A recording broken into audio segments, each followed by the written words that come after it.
Hello, আজকে হলো 60 ডেজের 23 days. Let's go. আজকে আমি তোমার সঙ্গে কথা বলবো টোন সম্বন্ধে। আমাদের ফেসের স্কিনের টোন, এই টোন হয় দু রকমের, একটা বাহ্যিক, একটা হচ্ছে ভিতরে।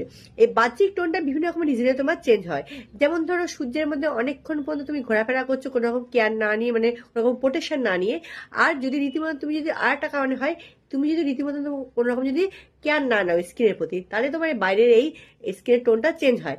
বাট এই আন্ডার টোনটা মানে ভিতরের টোনটা তোমার চেঞ্জ কখনো হয় না। এই আন্ডার টোনের উপর ডিপেন্ড করে কিন্তু ফুল মেকআপটি, মানে ফাউন্ডেশন থেকে শুরু করে লিপস্টিক পর্যন্ত। হ্যাঁ, এইবারে তুমি এই মানে আমাদের এই আন্ডারটোনটা তিন রকম হয়। একটা হয় কুল, একটা হয় ওয়ার্ম, একটা হয় নিউট্রাল।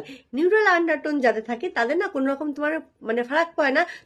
তারা কুল বা ওয়ার্ম আন্ডারটোনের যে কোনো জিনিস তারা অ্যাপ্লাই করতে পারে, স্কিনে কোনো রকম চেঞ্জ হবে না আফটার মেকআপে।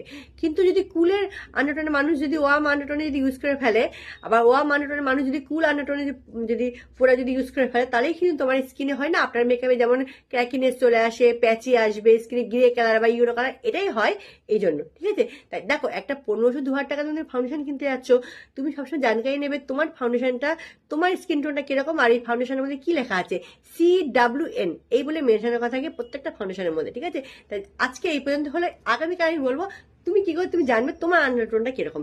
আজকের জন্য টাটা।